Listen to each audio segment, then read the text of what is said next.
મિત્રો, આપણે સૌ સવારે ઉઠ્યાથી લઈને રાત્રે ઊંઘતા સુધી કંઈક ને કંઈક ખરીદી કરીએ છીએ. એ પછી દૂધ, શાકભાજી હોય કે પછી ઓનલાઈનના માધ્યમથી કંઈક ખરીદી કરીએ છીએ.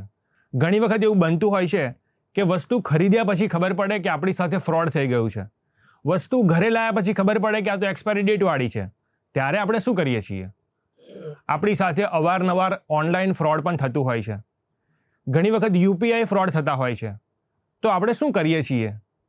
આપણી સાથે આવી અનેક ઘટનાઓ જીવનમાં બને છે, પરંતુ આપણને ઘણી વખત સાચી માહિતી કાયદાની હોતી નથી. એના કારણે આપણે મૂંઝાઈએ છીએ. પરંતુ આજે આપણને એક ગ્રાહક તરીકે સાચી સમજ અને માર્ગદર્શન આપવા માટે આપણી સાથે જોડાયા છે જયકૃષ્ણભાઈ સાહેબ, જેઓ પોતે કન્ઝ્યુમર કોર્ટના મેમ્બર જજ છે. આજે આપણે એમને એવા પ્રશ્નો પૂછીશું જે આપણને દૈનિક જીવનમાં આપણે મૂંઝવણ ઊભી કરે છે અને આપણને એનું સચોટ આજે નિરાકરણ મળવાનું છે.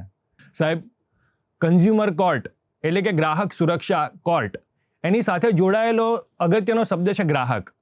તો કાયદાની દ્રષ્ટિએ ગ્રાહક એટલે કોણ?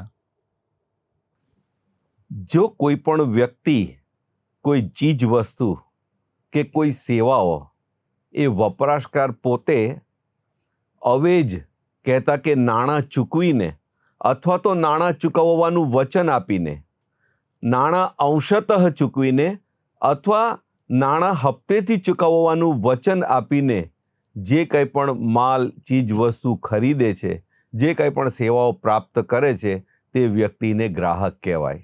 મૂળ હેતુ આ કાયદાનો એક જ છે કે you must be a consumer, એટલે કે તમે વપરાશ કરતા હોવા જોઈએ. બરાબર છે? જો ગ્રાહક કોને કહેવાય એ મેં તમને સમજાવ્યું. હવે આ ગ્રાહકની વ્યાખ્યામાં એક બે અપવાદ પણ છે. એ અપવાદ શું છે? તો કે તમે જ્યારે પણ કોઈ વસ્તુ ફરી વેચવા માટે ખરીદો છો, રીસેલ માટે, તે વખતે તમે ગ્રાહક નથી. કેમ? કારણ કે તમે એનો વપરાશ નથી કરતા. ખ્યાલ આવે છે? બરાબર. અચ્છા, એમાં પાછો એક બીજો અપવાદ છે. શું અપવાદ છે?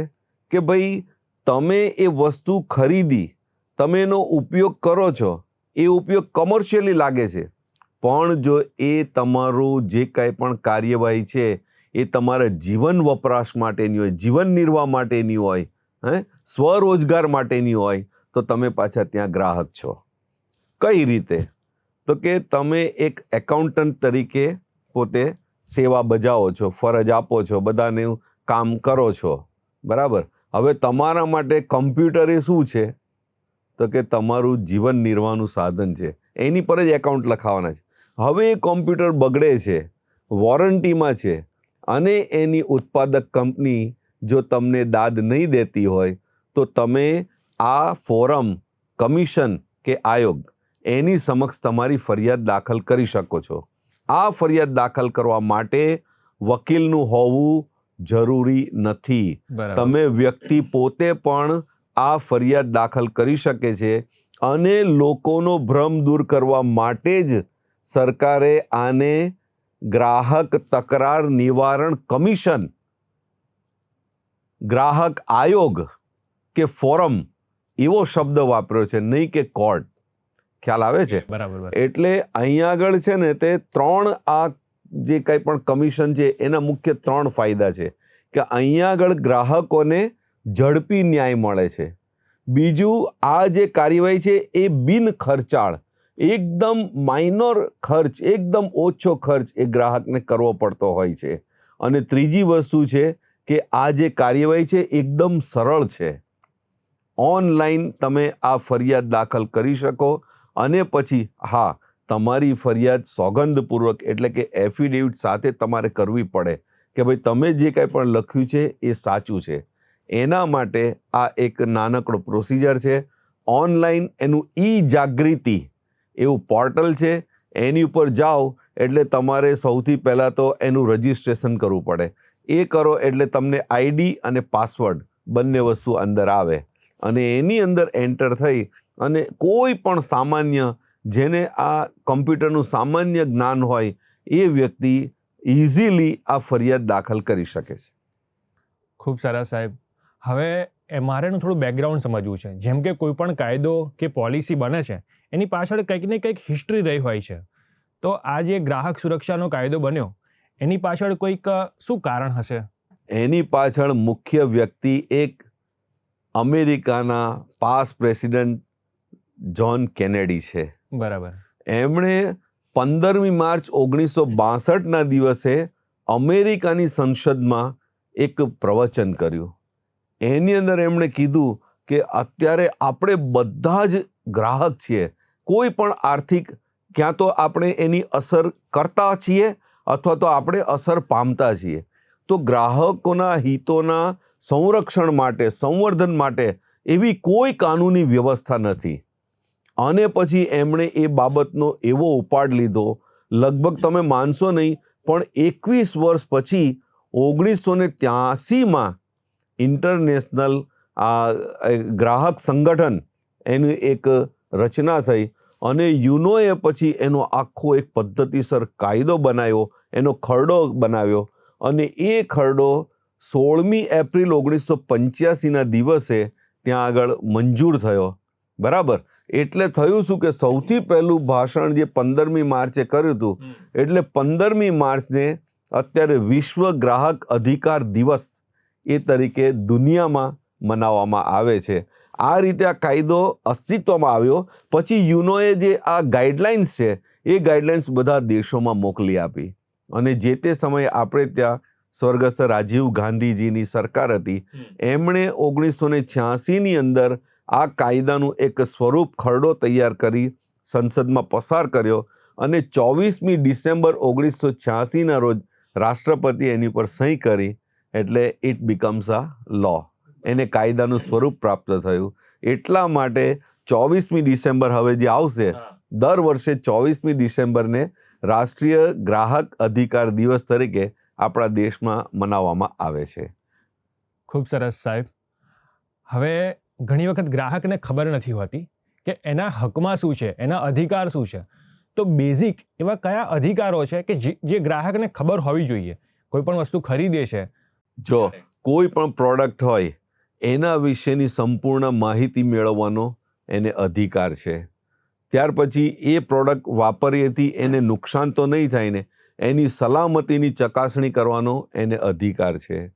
એની જો કંઈ પણ વસ્તુ કે એની અંદર ખામી આવે તો એ ખામી અંગે ફરિયાદ કરવાનો પણ એનો અધિકાર છે. આ બધા ગ્રાહકોના અધિકારો છે અને એ અધિકારોનો ઉપયોગ આપણે ત્યાં જાગૃતિ બહુ ઓછી છે એટલે બહુ ઓછો લોકો કરે છે. પણ નાનામાં નાની વસ્તુમાં તમે એનો અધિકારનો ઉપયોગ કરી શકો. દાખલા તરીકે એક વ્યક્તિએ એરપોર્ટ ઉપરથી પોપકોર્ન ખરીદ્યા. બરાબર છે.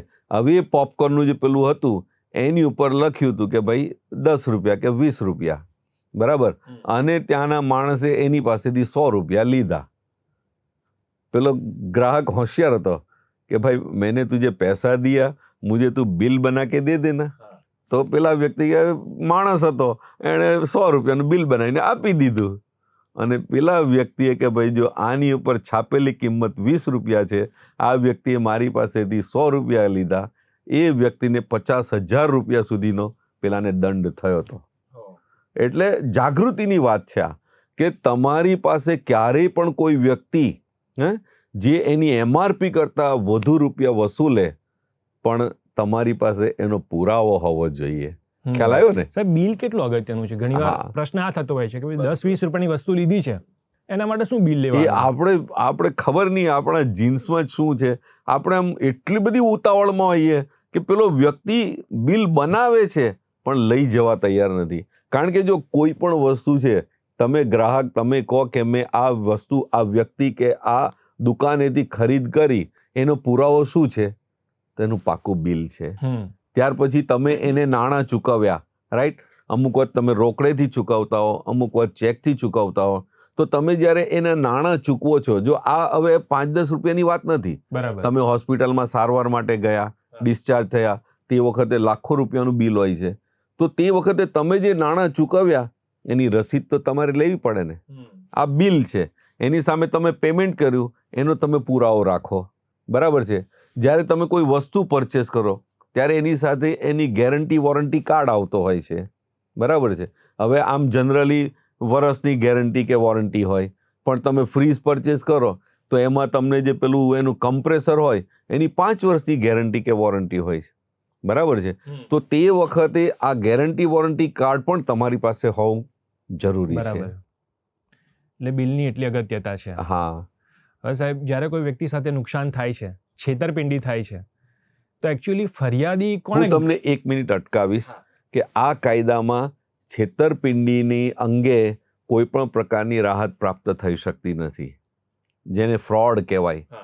આ કાયદો એક ગ્રાહકનો કાયદો છે અને ગ્રાહકને જે કોઈ પણ માલ વેચનાર વ્યક્તિ, પેઢી કે કંપની છે એના તરફથી જ્યારે કોઈ પણ પ્રકારની શું કહેવાય, સેવામાં ખામી કે બેદરકારી, બરાબર, કે અનફેર ટ્રેડ પ્રેક્ટિસ, જેને ઇંગ્લિશમાં એવું કહેવાય છે કે અનફેર ટ્રેડ પ્રેક્ટિસ, તો એવું જ્યારે આચરણ કરવામાં આવે તો તેની સામે તમે આ કમિશનમાં, ફોરમમાં તમારી ફરિયાદ દાખલ કરી અને ન્યાય મેળવી શકો છો. બરાબર.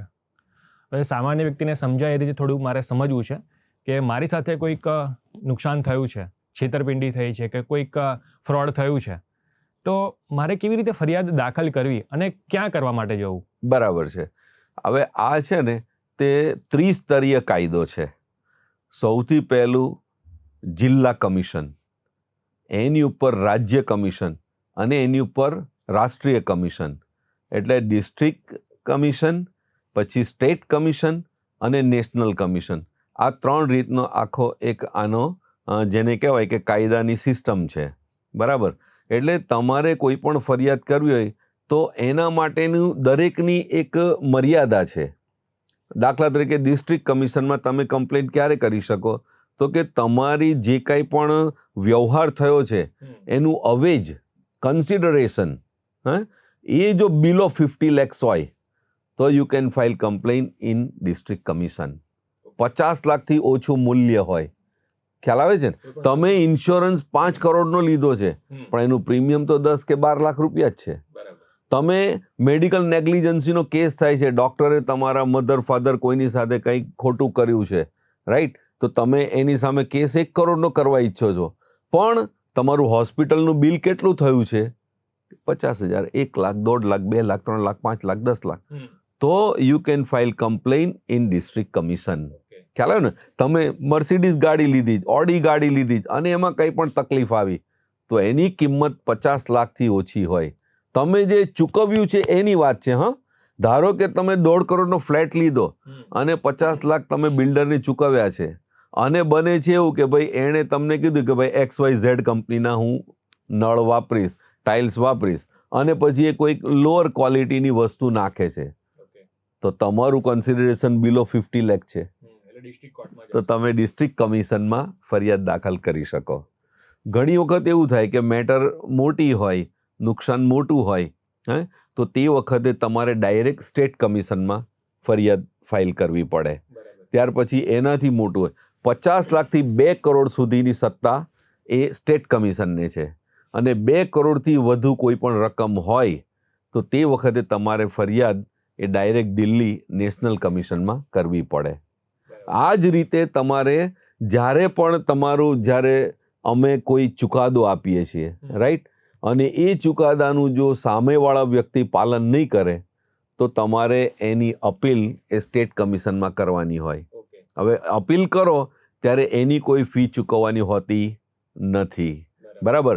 એમાં પણ કોઈને સંતોષ નહીં થયો તો એની ઉપર એ નેશનલ કમિશનમાં જઈ શકે, રાઈટ. હજુ એને એમ છે કે ના, હજુ મારે લડવું છે, મને નથી આનાથી સંતોષ, કારણ કે અમુક વખત શું થાય કે ડિસ્ટ્રિક્ટ કમિશન મારી ફેવરમાં હોય, સ્ટેટ કમિશનમાં તમારી ફેવરમાં આવી જાય, તો મને પાછું અસંતોષ થાય, તો હું કહું ના, હું નેશનલ કમિશનમાં જવા માંગુ છું.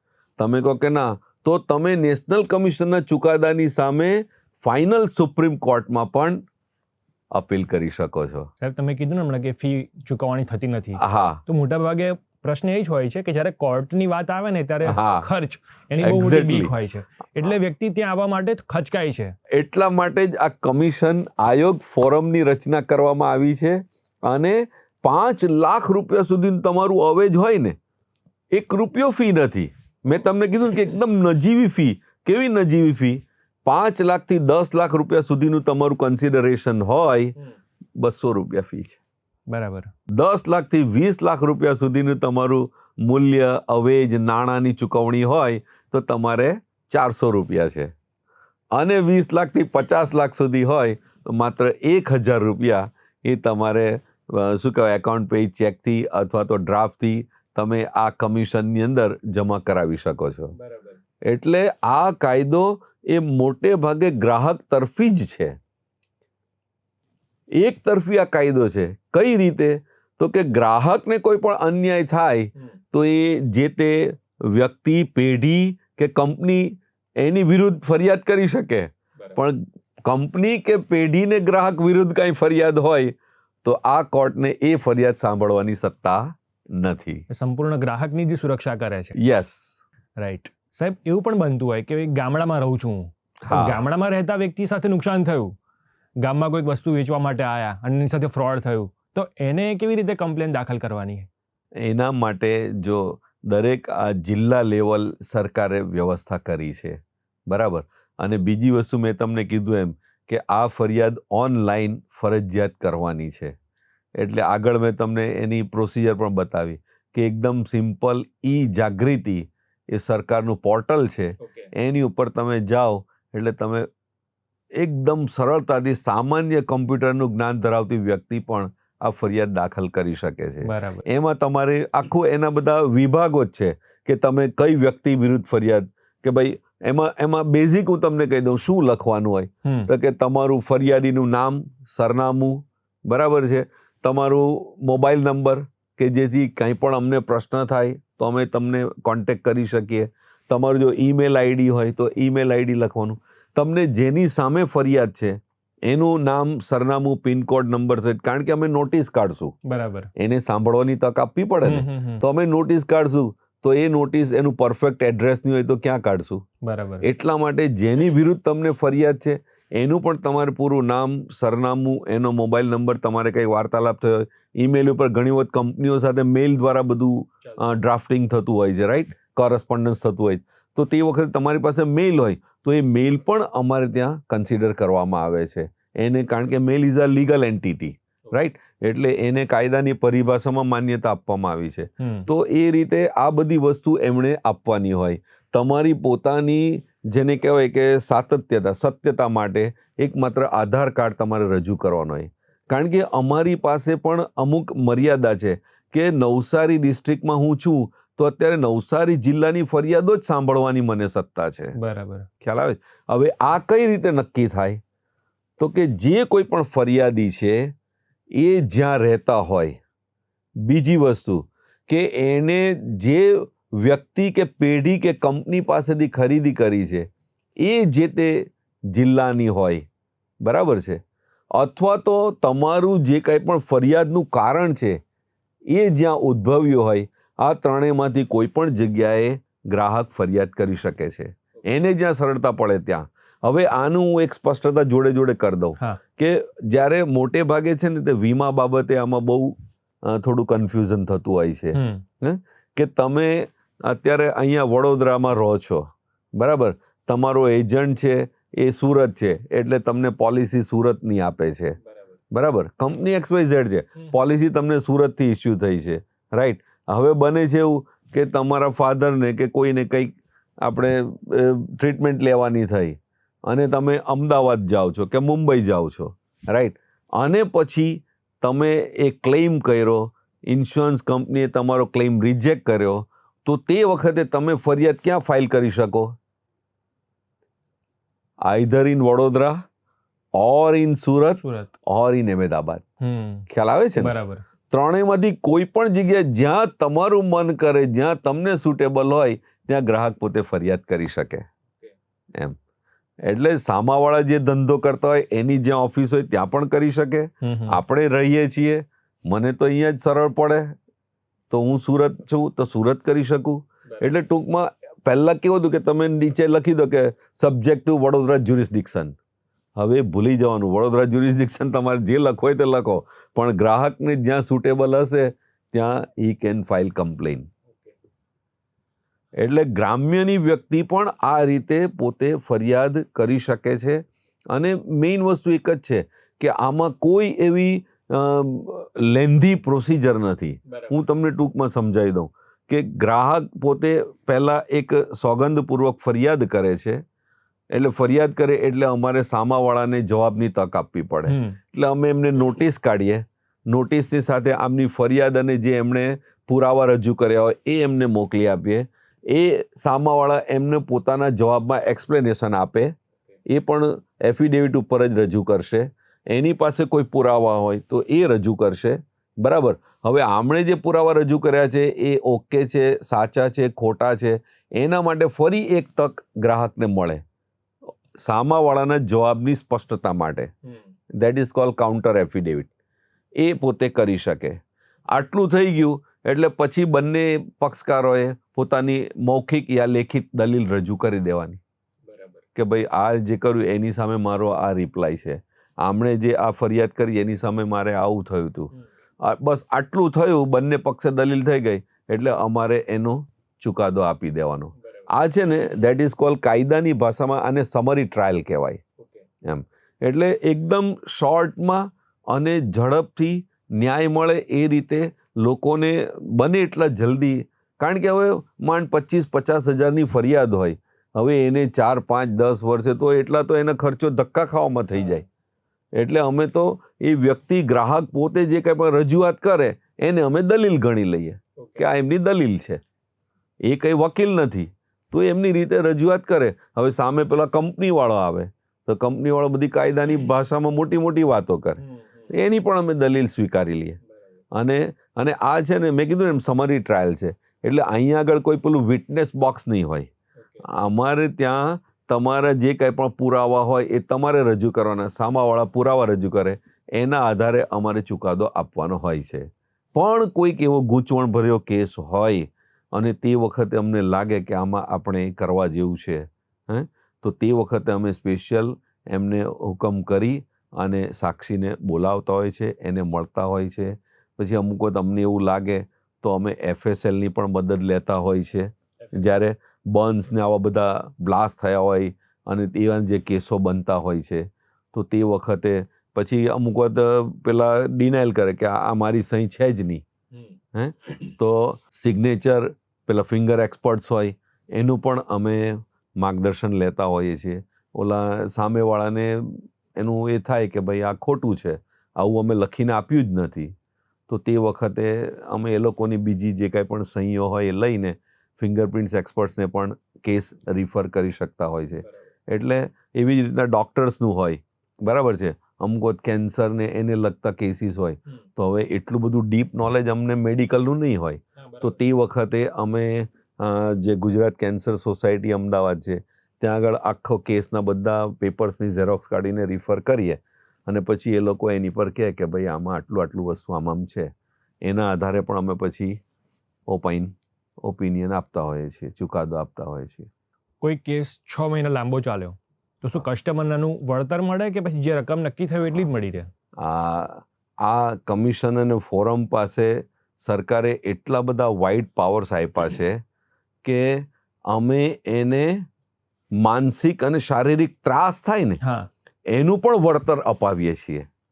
અમે જે કંઈ પણ હુકમ કરીએ, હવે અત્યારે દાખલા તરીકે 8 કે 9% પેલું શું કહેવાય ફિક્સ ડિપોઝિટના રેટ છે કે પછી લોન મળી રહે છે, તો અમે અત્યારે કોઈ પણ ચુકાદો આપીએ તો એમાં ફરિયાદ કર્યા તારીખથી 9%ના વ્યાજ સહિત દિન 30માં ચૂકવવાનો હુકમ કરતા હોઈએ છીએ. એટલે એણે 30 દિવસમાં ચૂકવી જ દેવા પડે એમ. અને જો એ 30 દિવસમાં નહીં ચૂકવે તો ગ્રાહક ફરી પાછો અમારી પાસે આવે કે સાહેબ તમારા હુકમનું આ લોકોએ પાલન નથી કર્યું, એટલે અમે ફરી પાછો એને સમન્સ કાઢીએ અને એને બોલાવીએ, અને જો એ નહીં આવે તો પછી અમે એની અગેન્સ્ટમાં વોરંટ પણ કાઢતા હોઈએ છીએ.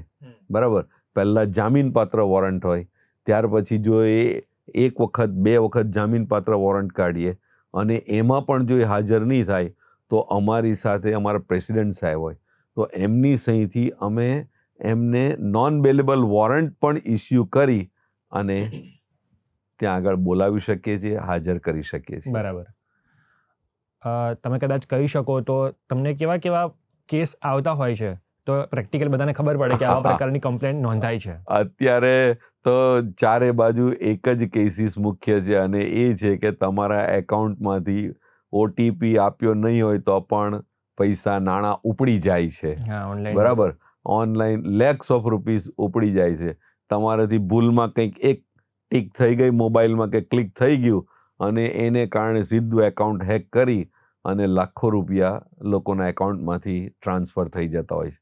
તો તેવી વખતે આપણે જે ગવર્મેન્ટ દ્વારા 1930 સાયબર ફ્રોડની જે હેલ્પલાઇન છે એની ઉપર ચોક્કસ ફરિયાદ કરવાની જ છે, તાત્કાલિક કરવી જોઈએ. પણ એની સાથે તમારું જે બેંકની જે શાખામાં એકાઉન્ટ છે, રાઈટ, જે બેંકની જે શાખામાં એકાઉન્ટ છે એ શાખામાં જઈને વિધિન 24 hours 24 કલાકમાં તમે તમારી લેખિતમાં ફરિયાદ કરી દો કે અમારી જાણ બહાર અમારા ખાતામાંથી આ રીતે આટલી રકમ આમ કરતા ઉપડી ગઈ છે. કારણ કે એ બેંકને તો ખબર છે કે અહીંયા ડેબિટ થયા તો ક્યાં ક્રેડિટ થયા છે. એટલે એ બેંક જે તે બેંકની જે તે શાખામાં મેસેજ કરી અને એનું સ્ટોપ પેમેન્ટ કરાવતી હોય છે. અને રિઝર્વ બેંકે પણ આ જ વસ્તુ કીધી છે કે ગ્રાહકે માત્ર આટલી જ તકેદારી રાખવાની છે કે 24 કે 48, અમે આમ 48 કલાકનો નિયમ છે પણ લોકોની જાગૃતિ માટે કે 24 થી 48 કલાકમાં જો તમે તમારી જે મેઇન શાખામાં ખાતું છે ત્યાં આગળ રાઇટિંગમાં તમે એપ્લિકેશન આપી દો તો એ પૈસા લાવવાની જવાબદારી જે તે બેંકની થઈ જાય છે. ભવિષ્યમાં પેલો વ્યક્તિ પાસેથી પૈસા મળે કે નહીં મળે, બેંકે તમને પૈસા પરત કરવા પડે. હવે આ લોકોને ખબર જ નથી, લોકો પોલીસની પાછળ દોડે છે.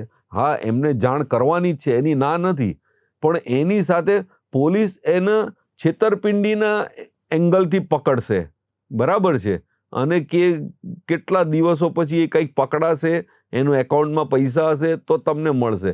જ્યારે અહીંયા આગળ કેવું છે કે બેંકને ખબર જ છે કે મારી બેંકમાં ઉધરીને આ પૈસા આ જગ્યાએ જમા થયા છે, એટલે ત્યાં આગળ એ લોકો ઇન્ટર બેન્કિંગના પેલા મેલથી સ્ટોપ પેમેન્ટ કરાવી શકે છે કે આ પૈસા તમે એને આપશો નહીં. અને પછી કંઈક કોરસ્પોન્ડન્સ થાય, એમાં નહીં થાય તો અમારી પાસે આવીને અમે ઓર્ડર કરીએ છીએ જે તે બ્રાન્ચને, અને એ ઓર્ડર લઈને પેલા વ્યક્તિ જાય અને પેલી બેંક એ પેમેન્ટ કરતા હોય છે. ત્યાર પછી ગાડીમાં ખામી અંગેના ઘણા બધા પ્રશ્નો અમારી પાસે આવે છે. નવી ને નવી ગાડી લીધી હોય, એક કંપનીની ગાડી લીધી અને માત્ર 4 કે 5 મહિના થયા હતા. હવે એ પાર્ટી કંઈક બોમ્બે કામ હશે જતા હતા, વરસાદ હતો અને એમાં એનું ટાયર ફાટ્યું, બરાબર, એટલે એને એમ કે ચાલો હું પેલું સ્પેર વ્હીલ નાખી દઉં. તો સ્પેર વ્હીલમાં પણ પેલા બબલ્સ થઈ ગયા હતા. હવે એટલો બિચારો હેરાન થયો. પછી પાછો એણે પેલા જે તે ડીલરનો કોન્ટેક્ટ કર્યો, તો ડીલરે કંપનીનો કોન્ટેક્ટ કર્યો કે ભાઈ આવું થયું છે ને આટલો સમય છે. કંપનીવાળાએ આવીને મેન્યુઅલ બતાવી કે જો મેન્યુઅલમાં મેં લખેલું છે કે આ XYZ કંપનીના ટાયર છે, કોઈ પણ પ્રકારની ગાડીમાં ટાયરને કારણે તકલીફ થાય તો આ કંપનીનો સંપર્ક કરવો. મેન્યુઅલમાં એ લોકોએ લખી દીધેલું. એટલે કે હવે આના માટે તમારે ફલાણી કંપની જેના ટાયર છે એની પાસે જવાનું. પેલો માણસ વિચાર કરે કે મેં ગાડી તમારી લીધી છે અને જો આવું જ હોય તો હું એના ટાયર લઉં, ફલાણાનું એન્જિન લઉં, ઢીકણાનું બોડી લઉં, હું જાતે ગાડી નહીં એસેમ્બલ કરું. અને he has approach our commission. અમારે ત્યાં એમણે સંપર્ક કર્યો, કમ્પ્લેન ફાઇલ કરી, અમે ઓલા લોકોને બોલાવ્યા કે બોલો આમાં તમારે શું કહેવું છે. તો એણે એ જ વાત અમારી આગળ કરી કે ભાઈ અમે તો મેન્યુઅલમાં લખી દીધું છે. હવે એટલે કહેવાનું શું કે કોઈ બિનકાયદેસર વાત તમે લખી દો. અમે પણ એમને એ જ કીધું કે આ વ્યક્તિ XYZ કંપનીનું નામ સાંભળીને તમારી ગાડી લીધી છે કે તમારી કંપનીનું નામ, તમારી કંપનીની પ્રેસ્ટીજ, એના આધારે ગાડી ખરીદ કરીશ. એને તો એક જ વસ્તુ છે કે આ કંપનીની ગાડી લઈશ એટલે મને બેસ્ટ વસ્તુ મળશે, બરાબર છે. હવે એમાં તમે X કંપનીની કે Y કંપનીની વસ્તુ વાપરો એ એને નથી જોવાનું, એ તમારે જોવાનું છે. તો પછી એમણે એ ટાયરનો બદલી આપવાનો અમે હુકમ કર્યો અને સાથે 10,000 રૂપિયા દંડ પણ કર્યો. શેના માટે? આ વ્યક્તિની જે શારીરિક માનસિક ત્રાસ, ખ્યાલ આવે છે ને, એમનેમાં તમે લોકો નથી અહીંયા આવ્યા, એણે કેટલા પ્રયત્નો કર્યા છે, પછી એણે અહીંયા આગળ કમિશનમાં કોન્ટેક્ટ કરીને ફરિયાદ કરી છે. કોઈ પણ વ્યક્તિ પહેલા તો વિનંતી કરે, ધક્કા ખાય, સમજાવે, અને છતાં પણ વેન્ડર હોય, કંપની હોય, એ લોકો નહીં માને ત્યારે પછી એ ફરિયાદ દાખલ કરતા હોય છે. એવું બને કે બહુ મોટી કંપની છે, હવે હા. કોર્ટના કાયદાને નિગ્લેક્ટ કરી દે છે, અવગણી નાખે છે, તો એનું શું આગળ પ્રોસિજર હોઈ શકે કોઈ કે? હા, એ આપણે આગળ વાત કરીને કે એણે 1 મહિનામાં ચૂકવણી કરવી જ પડે, હુકમનું પાલન કરવું જ પડે. જો નહીં કરે, હા, એની પાસે અપીલના પાવર છે. અમારો ચુકાદાથી એને અસંતોષ હોય તો અમારી ઉપર જે સ્ટેટ કમિશન છે, આપણા ગુજરાત રાજ્યનું અમદાવાદ છે, તો એ સ્ટેટ કમિશનમાં એ અપીલ કરી શકે. પણ જો એ અપીલ કરે ને તો એમાં જે કાંઈ પણ રકમનો અમે ચુકાદો આપ્યો હોય ને એના 50% રકમ તો ત્યાં ડિપોઝિટ કરવી જ પડે, તો જ એની અપીલ એન્ટરટેઇન થાય. ખ્યાલ આવે છે? એટલે આ કાયદો એટલો બધો ગ્રાહકોની ફેવરમાં છે, ગ્રાહકોની સુલભતા માટે છે કે ગ્રાહકોને પણ દુઃખ એ વાતનું છે કે લોકોમાં હજુ જાગૃતિ નથી, અવેરનેસ નથી. લોકો એમ જ માને છે કે આ બી પેલી કોર્ટ જેવી કોર્ટ જ છે, આપણે ક્યાં ધક્કા ખાઈએ, આપણે ક્યાં 5-10 હજાર માટે આમ કરીએ. ઘણી વખત વીમામાં તમારા ક્લેમ ઓછા પાસ થાય. એ લોકોની પાસે અમુક એવા બહાના છે, પોલિસીમાં લખી દે રીઝનેબલ એન્ડ કસ્ટમરી.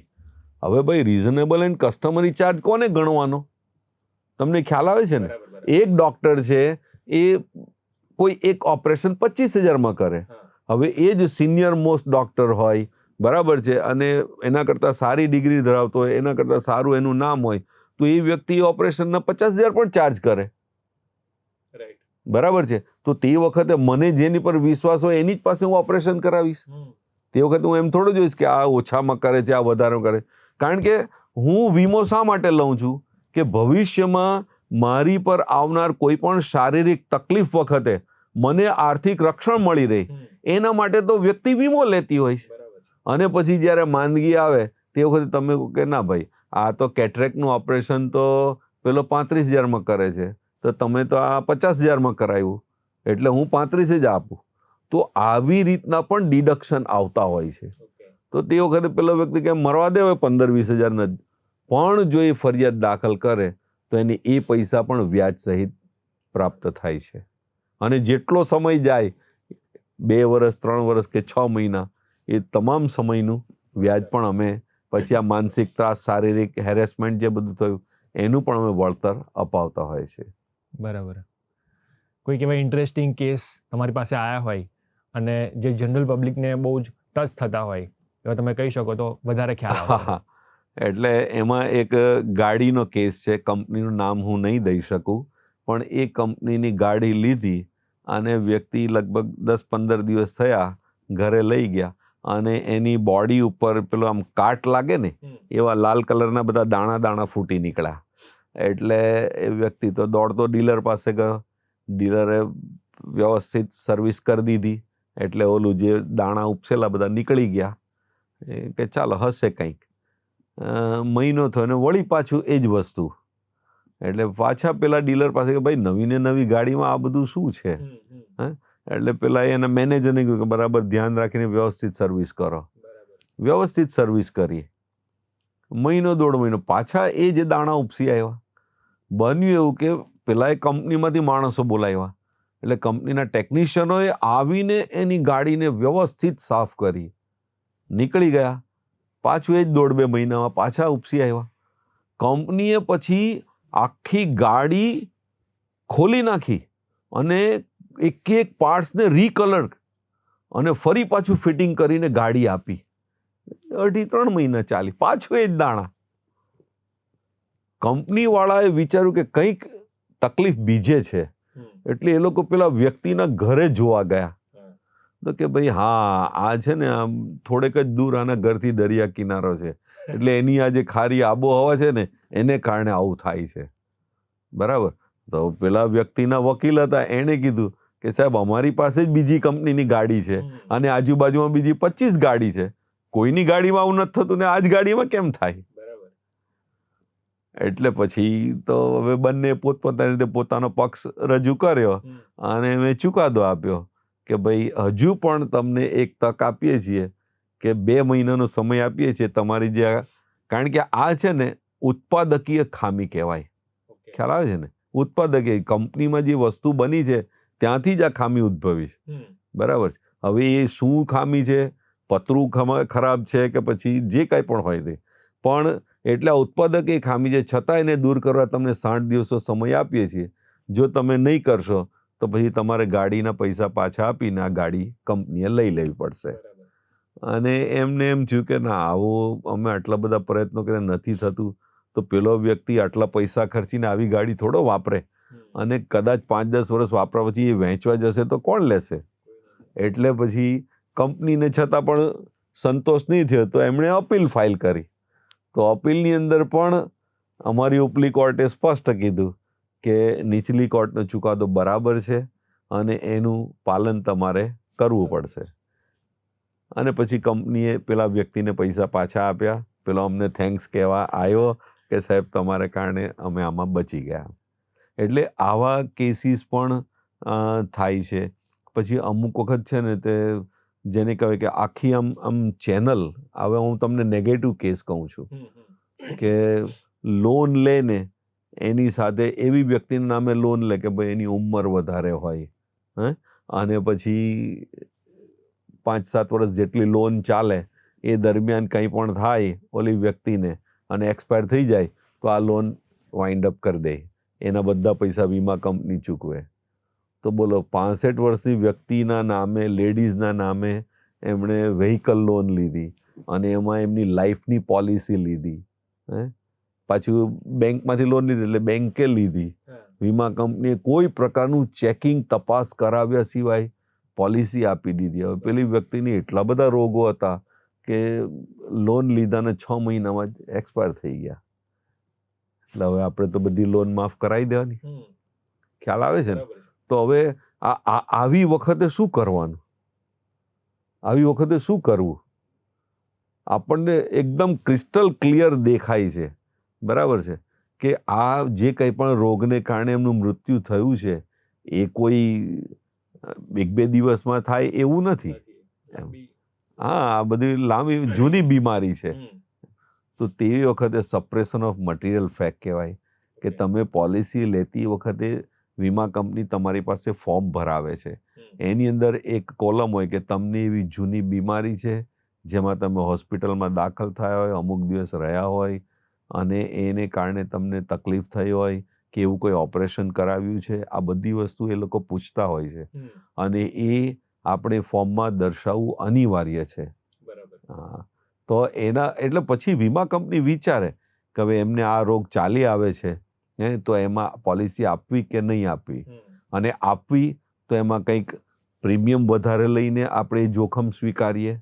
આ બધી વસ્તુ વીમા કંપનીએ પણ વિચારવાની હોય છે. એટલે આ રીતનું પણ કેસીસ આવા બનતા હોય છે અને લોકો એનો મિસયુઝ કરતા હોય છે. પછી મેઇન છે ને તે કોરોના વખતે અમે બહુ જ લોકોને મદદ કરી શક્યા. અને ઘણા એવા જેને કહેવાય કે બોલાય તો નહીં શબ્દ, પણ એમ બદમાશ લોકોને પેનલાઇઝ પણ કર્યા છે. એમ કે એક કેસની અંદર વ્યક્તિ 6 કે 7 દિવસ હોસ્પિટલમાં દાખલ હતો, 86,000 રૂપિયા oxygen charge, 86,000. Because I was in hospital, I know કે એક બાટલો તે વખતે 600-700 રૂપિયાનો આવતો હતો ઓક્સિજનનો, એ 24 કલાક ચાલે. તમે 7 દિવસના 86,000 રૂપિયા ઓક્સિજન ચાર્જ લો. અમે એ હોસ્પિટલને ઓર્ડર કરેલો કે આટલા પૈસા તમે બધું જે કેલ્ક્યુલેશન કરીને કે આટલા પૈસા તમે વધારે લીધા છે એ તમારે કારણ કે વીમા કંપનીએ એમ કીધું કે ભાઈ હોસ્પિટલે વધારે પડતું એ કર્યું છે એટલે અમે તો આ વસ્તુ નહીં આપીએ. હવે પેલા વ્યક્તિએ તો, આપણને ખબર છે કોરોના વખતે શું હાલત હતી, હોસ્પિટલમાં એડમિશન માંડ લોકોને મળતું હતું. હવે તે વખતે પૈસા નહીં ચૂકવવાનો તો પ્રશ્ન જ નથી કે ભાઈ મારો પેશન્ટ બચ્યું, મારો દર્દી બચ્યું, એ મોટી વાત છે, બરાબર છે. એટલે લોકો આમ ગભરાતા પોતાની શું કહે બહાર પૈસાની વ્યવસ્થા કરીને આપ્યા છે. અને પછી વીમા કંપની અને હોસ્પિટલવાળા એકબીજાના શું કહેવાય મેળા પીપણામાં બધું કરે. તો તે વખતે અમે ગ્રાહકોને ખૂબ મદદ કરી છે. અને ગ્રાહકોને અમુક વખતે એવા પણ કેસીસ બન્યા છે કે ભાઈ આ કોરોના દરમિયાન ટોટલી આખા વિશ્વમાં બધું વાહન વ્યવહાર સ્ટોપ થઈ ગયો હતો, તો તે વખતે જે કંઈ પણ પેલી શું કહેવાય એરલાઇન્સ કંપનીઓ હોય એ પૈસા આપવામાં ઠાગાઠૈયા કર્યા હતા, પછી ઓછા પૈસા આપ્યા હતા. તો તે વખતે જેમણે પણ અમારા કમિશનનો આયોગનો ફોરમનો સંપર્ક કર્યો ને ફરિયાદ કરી છે, તો દરેક એરવેઝનો કાન આંબળીને અમે વ્યાજ સહિત પૂરી ટિકિટની એ પરત કરાવી છે રકમ. એટલે મેં કીધું ને એમ કે એટલું બધું આ કાયદાની અંદર ગ્રાહકો માટે છે. ગ્રાહકે માત્ર, અને અમે તો એટલે સુધી કે કોઈ પૂછપરછ કરવા આવે તો પણ એને બધું અમે સમજાવીએ છીએ કે ભાઈ તમે આ રીતે ફરિયાદ દાખલ કરી શકો, તમારી વાત સાચી છે, તમારી પાસે આટલા પુરાવા છે, આ વસ્તુ તમે મૂકી અને એક કોઈ વ્યક્તિ પાસે અમે એનું એક પેલું શું કહેવાય ફોર્મો એ પણ બનાવ્યું છે કે ભાઈ ફરિયાદમાં શું શું કેવી રીતે તમારે લખવાનું. એટલે એ પ્રકારે તમે કોઈ ટાઈપિસ્ટને કહો તો એ પણ તમને કરી આપે ફરિયાદ તૈયાર. તમે હમણાં ફ્લાઇટની વાત કરી તો એક બેઝિક પ્રશ્ન એવો હોય કે ભાઈ હું ટ્રેનનું બુકિંગ કરાવી રહ્યો છું, ટ્રેન લેટ પડી ને મારે પહોંચવાનું ટ્રેન થ્રુ ફ્લાઇટમાં, અને મારી ફ્લાઇટ મિસ થઈ ગઈ કેમ કે ટ્રેન ડિલે થઈ છે. તો આને કન્ઝ્યુમર સાથે એમાં પણ રેલવેનું મેં તમને કીધું અમારે એટલા બધા કાયદાનો અભ્યાસ કરવો પડે છે. બરાબર છે. હું તમને જસ્ટ ખાલી એક જાણકારી માટે કહું કે અમારે જો બેન્કિંગ રેગ્યુલેશન એક્ટ 1949 એની સાથે સરફેસી એક્ટ કે જેમાં બેન્કો પોતે મિલકત લોન નહીં ભરે, એની મિલકત જે હોય એ મિલકતનો પોતે કબજો લઈને એનું વેચાણ કરતા હોય છે. તો એ સરફેસી એક્ટનું અમારે નોલેજ જોઈએ. પછી ઇન્સ્યોરન્સ એક્ટ, જીવન વીમો છે, મેડિક્લેમ છે, પછી ઘણી વખત કંપનીઓ ફેક્ટરીઓના વીમા હોય છે, બ્લાસ્ટ થાય, ચોરી થાય, તો એ બધું એટલે ઇન્સ્યોરન્સ એક્ટ અમારે એનો સ્ટડી કરવો પડે. ઇન્ડિયન કોન્ટ્રાક્ટ એક્ટ, કારણ કે આ પોલિસી એ કરાર છે, ફિક્સ ડિપોઝિટ એ કરાર છે, એટલે કોન્ટ્રાક્ટ એક્ટ. પછી એવિડન્સ એક્ટ, પુરાવાનો કાયદો, ત્યાર પછી સિવિલ પ્રોસિજર કોડ. બેઝિકલી આ બધી કાર્યવાહી જે થાય છે સિવિલ પ્રોસિજર કોડ હેઠળ થાય. પણ તમને ચુકાદામાં જો પેલી વ્યક્તિ રિસ્પોન્સ નહીં આપતી હોય, પાલન નહીં કરતી હોય, તો અમારી જે ગ્રાહક સુરક્ષા અધિનિયમ છે એના 71 કલમ 71 અને કલમ 72 બંને હેઠળ either you may go on criminal side or civil side. તમને એમ લાગે કે ભાઈ મારે આ એની મિલકત છે એ મને મળી જાય તો એ વેચીને મારા પૈસા મળી જશે, તો તમે એને દ્વારા પણ તમે કોર્ટના ધ્યાન પર લાવો કે ભાઈ એની પાસે આટલી આટલી એના નામે મિલકત છે, તમે એ વેચીને પણ, તો એના દ્વારા પણ ગ્રાહકને મદદરૂપ અમે થઈ શકીએ. પછી હવે કંઈ જ નથી ને પૈસા આપવા જ નથી, દાન જ નથી, તો તમે કહો કે એને જેલમાં મોકલવું, તો એ ક્રિમિનલ રાહે પણ તમે એની વિરુદ્ધ ફરિયાદ કરી શકો. એટલે અમારે આ કાયદો, કંપનીઝ એક્ટ, મોટી મોટી કંપનીઓ એટલે એના કાયદા પણ, કારણ કે આ બધી રજિસ્ટર્ડ કંપની હોય એટલે એ કાયદા. પછી NBFC, non banking finance corporation છે, પછી ફૂડ એન્ડ સેફ્ટી એક્ટ, આવા અનેક કાયદાઓનું અમારે નોલેજ હોવું જોઈએ, તો અમે આ ગ્રાહકોને ન્યાય અપાવી શકીએ. તો તમારી પોસ્ટ પર કોઈને બેસવું હોય તો એને કોઈ એક્ઝામ આપવી પડે? હા, એના માટે પહેલી કમ્પ્યુટરની એક્ઝામ હોય, એમાં તમે 60થી વધારે માર્ક્સ લાવો.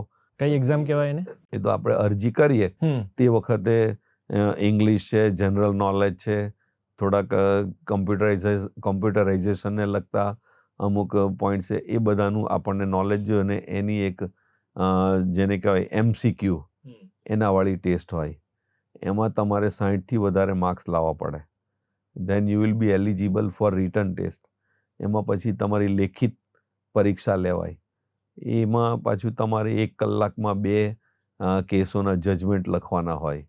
પછી બીજું પણ બધું તમને આખું 2 કલાકનું પેપર હોય.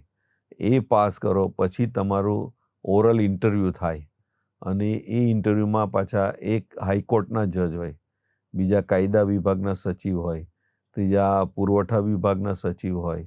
એટલે આ રીતની એક કમિટી બનેલી હોય, અને એ કમિટી ઇન્ટરવ્યૂ કરે, એમાં પાસ થાય પછી એનું મેરિટ બને ને એ પ્રમાણે એમનું પોસ્ટિંગ થતું હોય. બરાબર. એટલે મૂળે બેન્કિંગનું નોલેજ જોઈએ, ઇન્સ્યોરન્સનું નોલેજ જોઈએ, મેડિકલનું નોલેજ જોઈએ, કારણ કે મોટે ભાગના આ બધા કેસીસ આવતા હોય છે. બિલ્ડરને લગતું આ બેંકો ઘણી વખત તમારી પાસે વધારે વ્યાજ વસૂલે. તમને લોન આપે ત્યારે 6% હોય અને પછી 4-5 મહિના થાય એટલે સીધું 6.5, 7, 7.5, 8 આ બધી જે ફાઇનાન્સ કંપનીઓ છે ને એ લેતા હોય. પછી ક્લોઝર ચાર્જીસ કે અમે તો તમને 10 વર્ષ માટે પૈસા આપેલા, તમે 5 વર્ષમાં રિટર્ન કરો તો અમને તો 5 વર્ષનું વ્યાજનું નુકસાન ગયું ને. આવા તર્ક આપીને એ લોકો તમારી પાસેથી અર્લી રીપેમેન્ટ ચાર્જ, એને શું કહેવાય, અર્લી રીપેમેન્ટ ચાર્જ, આવી રીતના ચાર્જીસ વસૂલતા હોય.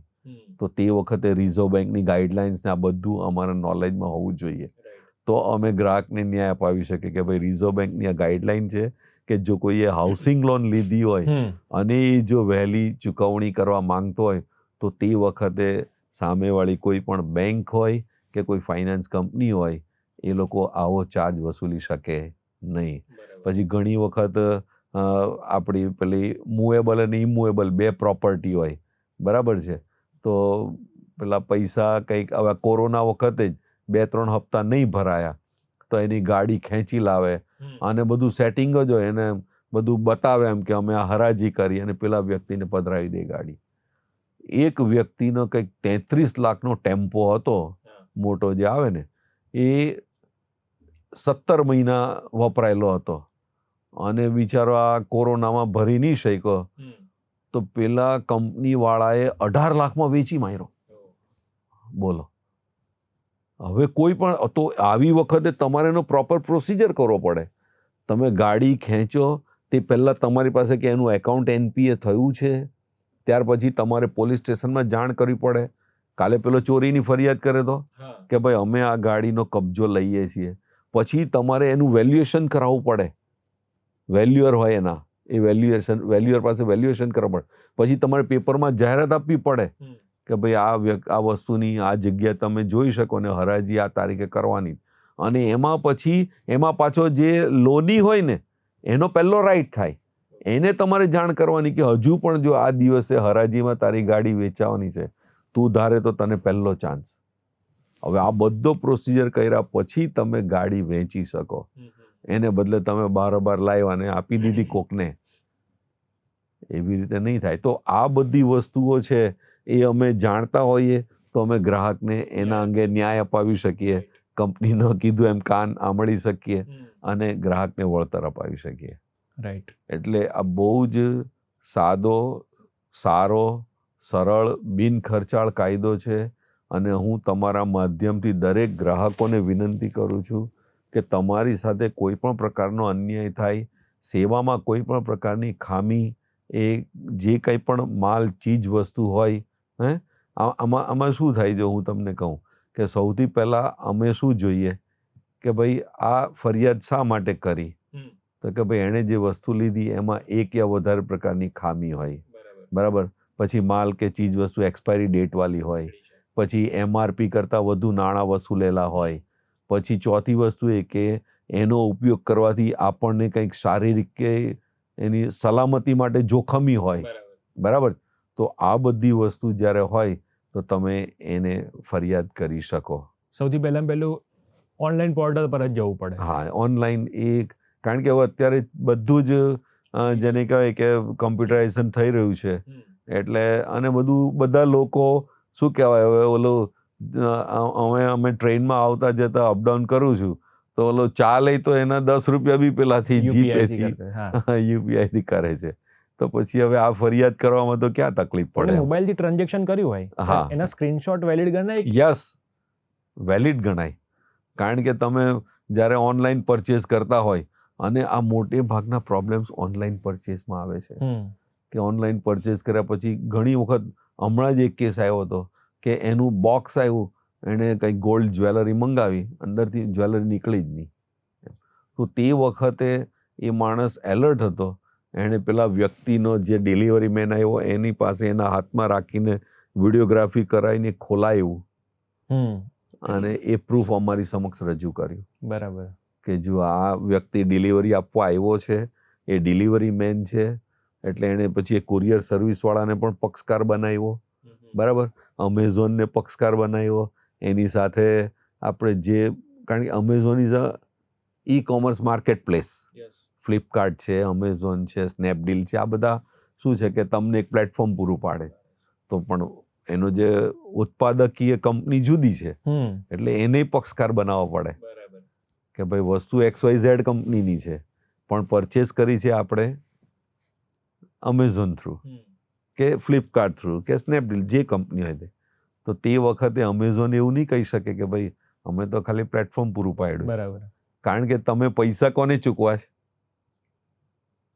અમેઝોન પર એની જાહેરાત આવે, તમે એને પેમેન્ટ કરો છો, રાઈટ? સીધી વાત છે. એટલે શું થયું કે ગ્રાહક અને વેચનાર તરીકેનો વ્યવહાર કોની વચ્ચે થયો? અમેઝોન ને તમારી વચ્ચે થયો કે સ્નેપડીલ, જે કોઈ કંપની હોય. આપણે કોઈ કંપનીના માટે નથી જતા, પણ એક વાત કરું છું કે ઓનલાઈન તમે જે પરચેસ કર્યું એનું પેમેન્ટ કોને કર્યું? જ્યારે તમને નાણાં મળ્યા છે, બરાબર છે, મેં તો અમેઝોનનું પ્લેટફોર્મ કે સ્નેપડીલનું કે ફ્લિપકાર્ટનું પ્લેટફોર્મ જોઈને જ પરચેસ કર્યું છે કે ભાઈ અહીંથી વસ્તુ આપણને ખાતરીવાળી મળશે. પછી હું થોડો પેલા વ્યક્તિને ઓળખું છું કે ભાઈ એનો ઉત્પાદકીય કંપની આ છે, એની વસ્તુ કેવી હશે, એ તો મને ખબર નથી. પછી એ મારા હાથમાં વસ્તુ આવે છે ત્યારે બિલમાં એ વ્યક્તિનું કે કંપનીનું નામ લખેલું હોય. એટલે અમેઝોન અમારે ત્યાં આવીને આ બધી રજૂઆત કરે કે ભાઈ અમે તો e commerce market place provide કરીએ છીએ, પણ અમે કંઈ વેચાણ નથી કરતા. વેચાણ ભલે નથી કરતા, કે વી આર ઇન્ટરમીડિયરી, અમે તો મધ્યસ્થી છીએ. અમે બધું, તમારી બધી વાત સાચી, પૈસા કોણે સ્વીકાર્યા? ખ્યાલ આવે જ ને? એમ એવો કેસ એક બન્યો હતો કે એ વ્યક્તિને ક્યાંક કાશ્મીર કે જ્યાં ક્યાંય પણ ફરવા જવું હશે, તો એમણે ત્યાં નવસારીની એક કંપનીમાં કોન્ટેક્ટ કર્યો, પેલા ટૂર ટ્રાવેલર્સનો. એ કે હું નથી જતો, પણ આ મારા મિત્ર છે અમદાવાદને, એ જાય છે. એમાં એમને કનેક્ટ કરી દીધા, બરાબર. પેલા ભાઈ ત્યાં લઈ ગયા ને પછી સર્વિસ બરાબર હતી નહીં. પેલા લોકો બી હોશિયાર હતા, એટલે એમણે બધું વિડીયોગ્રાફી કરી લીધી કે જો આવું રૂમ હતો, આવી ચાદરો હતી, આવું અમે આટલા રૂપિયા ખર્ચા ને અમને બધી આમ વાત કરેલી, તેમ વાત કરેલી, બરાબર. હવે એ લોકોએ ફરિયાદ કોની વિરુદ્ધ કરી? ઓલા અમદાવાદ વાળા વિરુદ્ધ, બરાબર છે. અમારી પાસે કેસ આવ્યો, અમે કીધું કે તમે પેમેન્ટ કોને ચૂકવેલું? તો કે તમે નવસારી વાળાની, એ તમારો દોસ્તાર થાય. દોસ્તારની વાત નહીં કરવાની, એ ઘરે જમાડ દેજો, પણ અહીંયા તમે પેમેન્ટ કોને કર્યું છે? તો તમારો ગ્રાહક તરીકેનો સંબંધ કોની સાથે થયો? જેની જોડે પેમેન્ટ કર્યું છે એને પણ તમારે પક્ષકાર બનાવવો પડે, બરાબર. કારણ કે તમે આને ઓળખતા નહોતા, આમણે એમને કામ આપ્યું છે, તો એ વ્યક્તિનો પણ ફોલ્ટ તો છે જ ને. એટલે આવી રીતના આવી બધી જે કાયદાની આંટી ઘૂંટી હોય એ પછી ગ્રાહકને ખબર નહીં પડતી હોય. એટલા માટે મેં તમને કીધું ને કે તમારું નાણાં ચૂકવા, કારણ કે આમાં કેવું હોય, તમે વસ્તુ કેશ ઓન ડિલિવરી પરચેસ કરતા હોય તો એ પણ તમારું નાણાં ચૂકવવાનું, તમે કહો ને કે ભાઈ નાણાં ચૂકવા અથવા ચૂકવવાનું વચન આપીને ખરીદી કરી, રાઈટ, કે ભાઈ તું મને આ વસ્તુ આપશે તો હું તને રોકડા પૈસા કે પછી હું આ તને આપી દઈશ, તો પણ તમે ગ્રાહક ગણાવો. એટલા માટે આ વ્યાખ્યામાં લખેલું કે તમે અંશતઃ ચૂકવો. અમુક વાત તો હોય છે ને કે પછી બાકી EMI હોય 10 કે 5 કે જે હોય તે, તો એ પણ તમે ખરીદી કરી, એ ગ્રાહક જ કહેવાઓ. મૂળ આ કાયદો 1986માં સ્થપાયો, પણ પછી એમાં સમય ગયો, એટલે આપણે જોઈએ છે કે તે વખતે કંઈ આવું બધું ઓનલાઈન પરચેઝ ને આ બધું કંઈ હતું નહીં ત્યારે. એટલે આ બધું જે નવું ડેવલપમેન્ટ થયું દુનિયામાં, એનો સમાવેશ બધું કરી અને સરકારે 2019ની સાલમાં આખો આ કાયદો રીસફલ કરી નાખ્યો, નવું જ સ્વરૂપ આખું આપી દીધું. જે કંઈ પણ ઓલા જૂના કાયદામાં લૂપહોલ્સ હતા એ બધા દૂર કરી અને 2019માં આખો આ નવો, એટલે અત્યારે હવે જે આ કાયદો છે ને એ ગ્રાહક સુરક્ષા અધિનિયમ 2019થી ઓળખાય છે. એટલે કોઈ પણ વ્યક્તિ ફરિયાદ કરે તો કે ભાઈ આ ધારા હેઠળ મને આટલી આટલી રાહત. હવે તમે જે ફરિયાદ કરો એમાં તમારે તમારી રાહત લખવી પડે, તમારી દાદ, કારણ કે તમારે કહેવાનું છે કે મને આ વસ્તુ બદલી આપે, અથવા તો મારી વસ્તુમાંની ખામી દૂર કરી આપે, અથવા તો મારા પૈસા મને પાછા આપે. તમે જે પ્રકારની દાદ માંગો એની બહાર અમે નહીં જઈ શકીએ. ખ્યાલ આવે ને? તમારી દાદમાં સ્પષ્ટતા હોવી જોઈએ કે ભાઈ આ ફરિયાદના અંતે હું આ વસ્તુ ઈચ્છું છું. હા, મારી સત્યતા મારો કેસ તમને યોગ્ય ચોક્કસ લાગે તો મને તમે આટલી દાદ અપાવજો. તો એમાં એણે એ પણ લખવું પડે કે મને આને કારણે બહુ જ માનસિક શારીરિક, તમે જે કીધું ને કે ટ્રેનમાં આપણે જે ટ્રેનનું બુકિંગ કરાવ્યું છે અને પછી ફ્લાઇટ, તો એ ફ્લાઇટ ચૂકી ગયા. હવે એ વખતે શું જોવામાં આવે કે ભાઈ ટ્રેને પહેલેથી ગ્રાહકને જાણ કરેલી કે ભાઈ અમારે, કારણ કે આમાં કેવું હોય કે ટ્રેનમાં પણ છે ને તે અમુક સમયે એ લોકોએ એનું પાટા ને એ બધાનું મેન્ટેનન્સ કરવાનું હોય અને એને બ્લોક કહેવાય. એ લોકો બ્લોક લેતા હોય અને એ બ્લોકની જાણ કરી દીધી હોય. તો એ જાણ તમે ગ્રાહકને કરેલી કે ભાઈ આ ટ્રેન આ દિવસે, હવે એ ટ્રેન ત્યાં ઊભી રહી અને બીજી 2 ટ્રેન જતી રહી આગળ અને એ ટ્રેન ડીલે થઈ. પછી એમાં બીજું એ પણ છે કે સમય મર્યાદા 4 કલાકથી વધારે સમય મોડી થયેલી હોવી જોઈએ એમ. એટલે તમારે એટલો ડિફરન્સ રાખવાનો એમ. તમે કલાક 2 કલાક તો એ તો રૂટીનમાં ટ્રેન મોડી, કારણ કે એક સાથે બધી ટ્રેનો દોડતી હોય તો પ્રાયોરિટી પર અમુક ટ્રેનને આગળ કાઢવી પડે. જેમ કે આ રાજધાની ને ઓગસ્ટ ક્રાંતિ ને આ બધી ટ્રેનો છે તો એ ટોપ પ્રાયોરિટી પર હોય છે, તો બીજી બધી ટ્રેનોને સાઇડિંગમાં લઈને એને આગળ કરતા. એટલે એવો તમારું જે લેટ છે એ પણ રિઝનેબલ હોવું જોઈએ ક્વાઇટ, કે ભાઈ વધારે પડતું પછી આવા કોઈ બ્લોક, અમુક વખત એક્સિડન્ટ થયું હોય, ટ્રેન રેલવે એક્સિડન્ટ થાય છે તો એને કારણે પણ ટ્રેન લેટ થાય. તો તેવી વખતે તમે પેલું વળતર મેળવવા હકદાર નથી થતા. પણ નથી કોઈ એવો બ્લોક, નથી અગાઉથી તમને રેલવે દ્વારા જાણ કરવામાં આવી, અને કોઈ પણ પ્રકારની જાણ વગર કલાકોનું જો આવી રીતના શું કહેવાય રેલવે દ્વારા ડીલે થાય અને એના કારણે વ્યક્તિ ફ્લાઇટ ચૂકી જાય તો એ મેળવવા માટે હકદાર થાય છે. પણ એનો પ્રોસિજર કરવો પડે, ફરિયાદ કરવી પડે, રેલવેને હાજર થઈ એનો જવાબનો તક આપવામાં આવે. બરાબર. હવે જ્યારે કોર્ટની વાત આવે ને ત્યારે તારીખ સાથે બધાને વધારે તકલીફ હોય કે ભાઈ લંબાઈ જશે અને કેટલું ચાલશે, તો એ કેસ ટુ કેસ ડિપેન્ડ હોય કે પછી કેવી રીતે નક્કી થતું હોય? ના, એટલે આમાં કેવું છે કે જે તે કમિશન, આયોગ, ફોરમમાં કામનું ભારણ કેટલું છે એની પર એ ડિપેન્ડ કરે છે. બરાબર છે.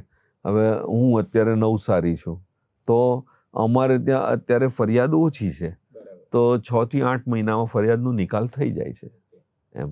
હવે તમે આ વડોદરા છે, સુરત છે, અમદાવાદ છે, આ બધા કમિશનની અંદર હજારોની સંખ્યામાં કેસીસ પેન્ડિંગ છે. બરાબર. એની સામે કોઈક રિટાયર થાય, નવી ભરતી થાય નહીં થાય, તો આ બધી વસ્તુ પણ અસર કરતી હોય છે. બાકી બેઝિક કાયદામાં તો એવું છે કે 90 દિવસમાં નિકાલ કરવાનો, ફરિયાદનો 90 દિવસમાં નિકાલ કરવાનો એવું કાયદામાં છે.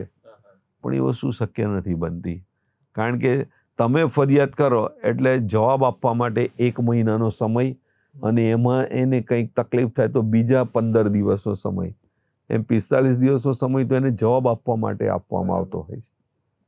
અને પછી એ જવાબ આપે તો અમે એ જવાબ નહીં સ્વીકારીએ. એટલે ઘણું બધું સરકાર ગ્રાહકોની ફેવરમાં કરી રહી છે કે ભાઈ ઝડપી ન્યાય મળે ગ્રાહકોને. એટલે 45 દિવસમાં જવાબ એ લોકોએ ફાઇલ કરવો જ પડે, અને નહીં કરે તો અમારી પાસે એ જવાબ સ્વીકારવાની સત્તા જ નથી. અમારી પાસે ડિસ્ટ્રિક્ટ કમિશનની, સ્ટેટ કમિશન પણ આ જવાબ નહીં સ્વીકારી શકે. ડાયરેક્ટ નેશનલ અને સુપ્રીમ બે જ આમાં ઇન્ટરફિયર થઈ શકે કયા સંજોગોમાં આ 45 દિવસમાં જવાબ રજૂ થયો નથી. બરાબર. આ તો સાહેબ મેં તમને પ્રશ્ન પૂછ્યા અને તમે મને માર્ગદર્શન આપ્યું. હા, પણ જનરલ પબ્લિકને જાણવું હોય કે મારા હકમાં કયા કયા કાયદાઓ છે, અધિકારો છે, તો એ ક્યાં જઈને જાણી શકે? મતલબમાં એને કોઈક પ્લેટફોર્મ એવું ખરું કે? હા, એટલે આમાં શું છે કે સરકાર દ્વારા એવા ગ્રાહક મંડળો પણ ચાલે છે, પછી ગ્રાહક સંગઠન પણ છે, સરકાર દ્વારા જ ચલાવવામાં આવે છે, જ્યાં તમને માર્ગદર્શન આપે, એ લોકો ઇન્ટરફિયર થાય, સામાવાળાને સમજાવવા પ્રયત્ન કરે કે આ તારી ભૂલ છે, અને એનાથી જો રિઝલ્ટ મળી જાય, સમાધાન થઈ જાય તો વેલ એન્ડ ગુડ. નહીં તો પછી એ લોકો કહે કે ભાઈ હવે તમારે આ ગ્રાહક સુરક્ષા જે ફોરમ છે, આયોગ છે, એમાં હવે તમારે ફરિયાદ કરવી પડશે. એટલે સરકાર એ પણ પ્રયત્નો કરે છે કે જેના દ્વારા લોકોને સરળતાથી પ્રશ્નોનું સમાધાન થઈ જાય, નિરાકરણ થઈ જાય. પણ આ બધું અમુક વખત તમે ક્યાંથી કઈ રીતે શું વસ્તુ ખરીદી છે એની પર બધું ડિપેન્ડ કરે. એમ મોટી મોટી કંપનીઓ હોય તો એ લોકોને તો આખું લીગલ ડિપાર્ટમેન્ટ હોય, એ લોકોને કંઈ ફેર નહીં પડે. એ સીધા ત્યાં બધા મોટા મોટા વકીલોની આખી લાઈન બેઠી હોય. આ બધા આમાં વકીલ કરવો જરૂરી હોય છે?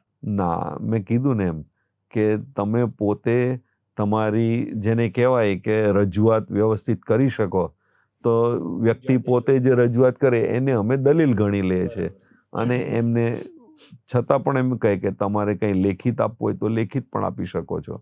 એટલે એ લોકો લેખિત પણ રજૂઆત કરી શકે.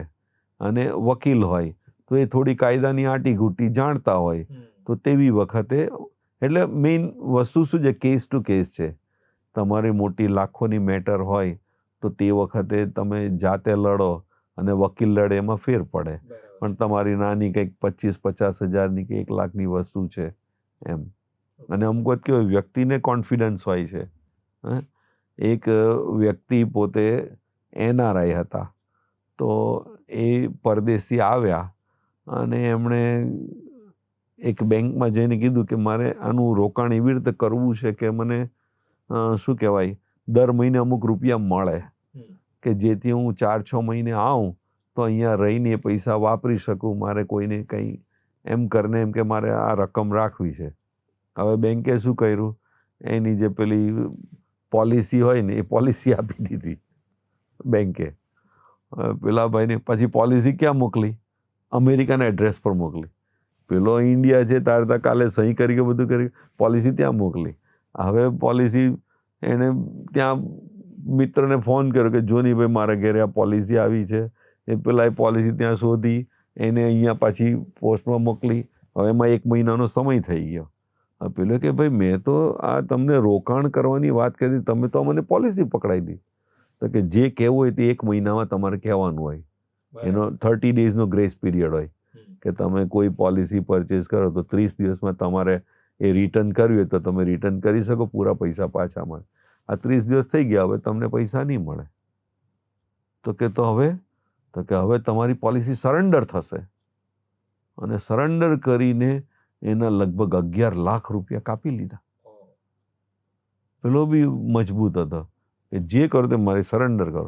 પછી અમારી કોર્ટમાં આવ્યો, જાતે માણસ લડ્યો અને એક પુરાવા એને રજૂ કર્યા. આ દિવસે અહીંયા બેંકમાં ગયો હતો, મારા વિડીયો એમણે આમનો કોન્ટેક્ટ કરવા કીધો, આ પોલિસી ત્યાં આગળ મોકલી આપી, હું પોતે હાજર છું, સહી સિક્કા કરું છું 2 દિવસ પહેલાં, મને આ રીતના સાંભળ્યો નથી, મેં આ એટલા બધા પુરાવા મૂક્યા અને અમે ઓર્ડર કરી દીધો પૈસા પાછા આપવાનો, કપાત કરેલા. અત્યારે મેટર ત્યાં સ્ટેટ કમિશનમાં છે, અપીલમાં બેંક ગઈ છે. બરાબર.